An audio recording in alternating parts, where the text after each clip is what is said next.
नमस्कार साथियों, स्वागत है आप सभी का आज के एक और नए वीडियो में। आज की इस वीडियो में हम बात करने वाले हैं कि अगर आप भी मुख्यमंत्री युवा उद्यमी योजना के तहत लोन लेना चाहते हैं या लोन लेने के बारे में सोच रहे हैं, तो फिर सबसे पहला सवाल है उसके सामने कि प्रोजेक्ट रिपोर्ट कैसे बनाई जाए। प्रोजेक्ट रिपोर्ट आप दो तरीक़ों से बना सकते हैं। एक तो आप युवा उद्यमी योजना के ऑफिशियल पोर्टल से भी अप्लाई कर सकते हैं, लेकिन उसमें ये दिक्कत है कि आपको समय लगता है। मान लीजिए हमें उसका कोई पता नहीं है कि वो हमारी प्रोजेक्ट रिपोर्ट कितना समय लेगी, 10 दिन, 15 दिन, 1 महीना भी लग रहा है, क्योंकि इस समय युवा उद्यमी टीम के पास बहुत सारी प्रोजेक्ट रिपोर्ट के लिए अप्लाई किया जा रहा है। तो उनकी टीम के पास जो है काफ़ी रस होने के कारण हमारी जो प्रोजेक्ट रिपोर्ट है वो आने में काफ़ी देरी हो रही है। बहुत सारे साथियों के ये सवाल आते हैं कि सर हमने अप्लाई कर दिया था लेकिन अभी तक प्रोजेक्ट रिपोर्ट बन करके नहीं शो हो रही है। तो ऐसे में क्या किया जाए? अगर आपको थोड़ी सी जल्दी है तो ऐसे में आप जो है अपने लोकल सीए से भी एक प्रोजेक्ट रिपोर्ट बना सकते हैं। लेकिन उसमें क्या प्रॉब्लम है? उसमें ये होता है कि आपका जो लोकल सीए है उसको अगर इतनी जानकारी नहीं है तो वह आपकी प्रोजेक्ट रिपोर्ट में कुछ गड़बड़ियां कर देता है। जैसे कि आज मैं आपके सामने एक प्रोजेक्ट रिपोर्ट शो करने वाला हूं, जो एक भाई की है जिन्होंने हमारे पास सेंड किया था, जिन्होंने कहा इसको चेक कीजिए क्या ये सही है। तो हमने चेक किया, उनको बताया भी, लेकिन इसमें कुछ खामियां देखने में आई हैं जो कि मैं आपको आज की इस वीडियो में दिखाने वाला हूं। वीडियो थोड़ा सा लंबा हो सकता है, बारीकी से आपको इस प्रोजेक्ट रिपोर्ट को समझाएंगे, तो वीडियो में अंत तक बने रहना। आपको एक एक पॉइंट बहुत ही आसान और सरल भाषा में बताने वाला हूं कि अगर आप सीए के माध्यम से प्रोजेक्ट रिपोर्ट बनवाते हैं तो आपको उसमें कौन कौन सी बातों का ध्यान रखना चाहिए। तो लाइव आपको स्क्रीन पर मैं दिखा रहा हूं। ये हमारे पास एक प्रोजेक्ट रिपोर्ट है जो कि है आटा चक्की एंड ऑयल मिल की। आप यहाँ पर देख पाएंगे, ये देखिए लिखा है मैन्युफैक्चरर, और ये जो है खुद का बिजनेस है, प्रोप्राइटरशिप के नाम पर है। यहाँ पर आप इस भाई का जो है नाम देख पाएंगे, और ये भाई हमारे मिर्ज़ापुर से हैं। ठीक है, एड्रेस जो है सिक्योरिटी पर्पज़ से हमने यहाँ पर मिटाया हुआ है। तो चलिए थोड़ा सा आगे यहाँ पर बढ़ते हैं और आपको दिखाते हैं। यहाँ पे आप देख पाएंगे साइज ऑफ यूनिट, जो कि स्मॉल स्केल पे इनका बिजनेस है, और प्रोजेक्ट कॉस्ट जो है यहाँ पर एक सीए ने 5 लाख रुपए का दिखाया है। उसके बाद अगर हम नीचे बढ़ें तो यहाँ पर जो है आप जानते होंगे कि स्वयं का अंशदान देना होता है। तो यहाँ पर जो ऑनर है वो खुद का यहाँ पर 50,000 रुपये दे रहे हैं। हालांकि ये जो है मुझे कुछ गड़बड़ी यहाँ पे लग रही है, लेकिन फिर भी वो जाने उनका कितना परसेंट यहाँ पर बन रहा है। अगली अगर हम बात करें, यहाँ पर टर्म लोन आप देख पाएंगे बैंक से जो है वो 3,60,000 रुपये का दिखाया है, और जो वर्किंग कैपिटल होता है रॉ मटेरियल के लिए वो यहाँ पर 90,000 रुपये का शो किया जा रहा है। उसके बाद 12वां पॉइंट यहाँ पर आप गौर से देखिए, ये मुख्यमंत्री युवा उद्यमी योजना के लिए इन्होंने बनवाया था, लेकिन यहाँ पर सीए ने क्या गलती करी है कि सब्सिडी अंडर केवीआईबी स्कीम के तहत दिखा रहे हैं 0% इंटरेस्ट ब्याज के साथ। ठीक है, लेकिन यहाँ पर इनको सीएम युवा स्कीम के तहत देना चाहिए, ये पहली गलती होती है। दूसरी गलती क्या है कि कैपेसिटी यूटिलाइजेशन यहाँ पर 80% फर्स्ट ईयर में दिखाया गया है, जो कि मुझे लगता है ये काफ़ी ज़्यादा है। और यहाँ पर एम्प्लॉयमेंट पोटेंशियल की बात करें तो यहाँ पर 2 लोगों को दिखाया गया है, जो कि ठीक है। इसके बाद हम थोड़ा सा आगे बढ़ते हैं, और यहाँ पर आप देख पाएंगे फाइनेंशियल प्रॉफिटेबिलिटी 12.5% फर्स्ट ईयर में दिखाई है इन्होंने, और मार्जिन ऑफ सेफ्टी जो है वो 13.04% की पहले साल में दिखाई गई है। अब दूसरी गलती सी ने यहाँ पर यह की है कि पे बैक पीरियड, मुख्यमंत्री व उद्यमी का जो पे बैक पीरियड है वो 4 साल के लिए है, लेकिन इन्होंने यहाँ पर 5 ईयर कर दिया है। तो ये एक बहुत बड़ी गलती हो सकती है। उसके बाद है TOL और TNW, यानी कि टर्म लोन और टेन्योर पीरियड, जो कि यहाँ पे बता रहे हैं कि 2 साल और फर्स्ट ईयर में। ठीक है, उसके बाद कैपिटल एम्प्लॉयड की यहाँ पर हम बात करें तो 5 लाख रुपए का है। ठीक है, कोई दिक्कत नहीं है। नेट रिटर्न और कैपिटल एम्प्लॉयड की बात करें तो यहाँ पर 35 शो किया है। डेप्ट इक्विटी रेशियो 1.54, और डेप्ट सर्विस कवरेज रेशियो की बात यहाँ पर इन्होंने सीधे कर दी है, जो कि यहाँ पर हमें थोड़ा सा प्रदर्शित करना होता है।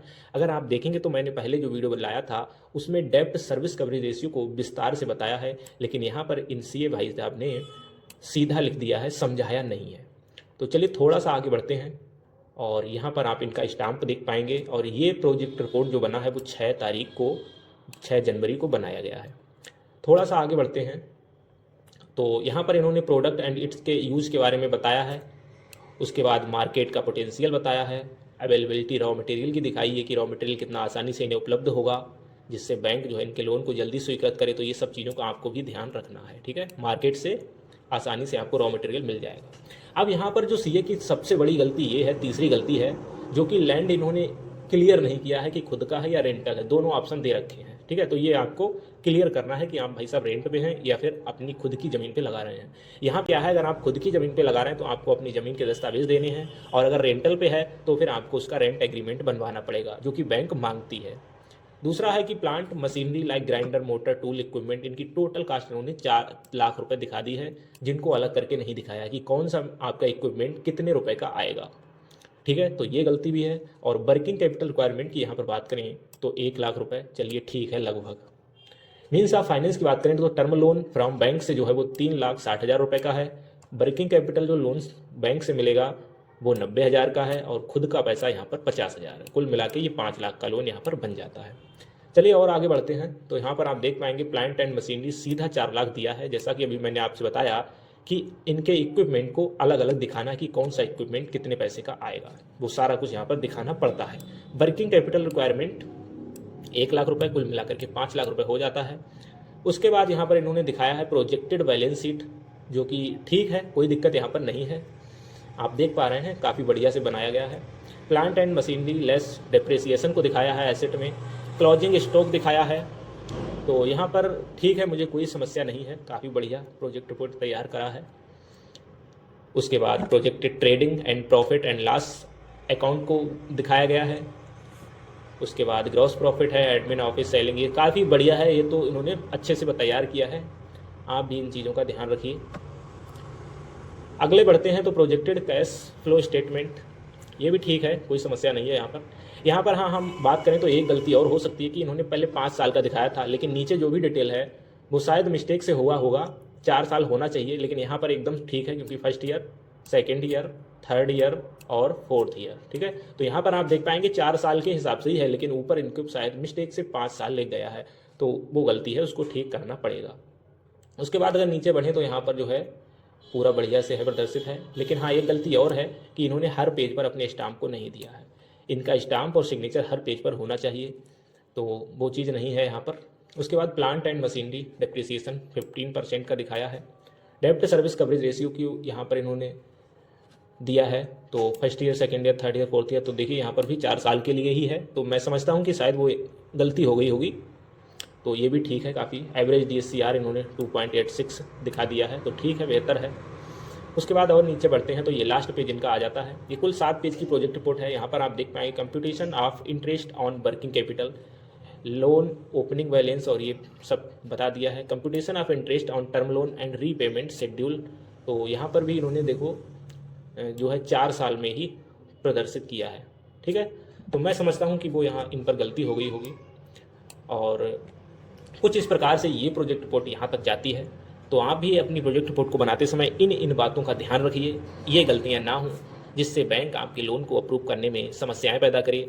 तो साथियों, अगर आपको ये वीडियो अच्छा लगा हो तो अपने जानकार मित्रों के साथ भी शेयर कीजिए, जो भी इस लोन के लिए अप्लाई कर रहे हैं, और प्रोजेक्ट रिपोर्ट को बनवाते समय इन बातों का ध्यान रखिए। अगर आप पोर्टल से बना रहे हैं तब तो कोई समस्या ही नहीं है, अगर आप CA के माध्यम से बना रहे हैं तो इन चीज़ों का विशेष ध्यान रखिए, और इस वीडियो को ज़्यादा से ज़्यादा लोगों तक शेयर कीजिए। और चैनल पर नए हैं तो चैनल को सब्सक्राइब कर लीजिए, क्योंकि मैं आपके लिए युवा उद्यमी योजना के तहत सारी जानकारी लाता रहता हूं। यानी कि लोन रिलेटेड अगर आपको कोई भी जानकारी चाहिए तो नीचे कमेंट करके हमसे पूछ भी सकते हैं। तो चलिए मिलते हैं ऐसे किसी नेक्स्ट वीडियो में, तब तक के लिए बहुत बहुत धन्यवाद।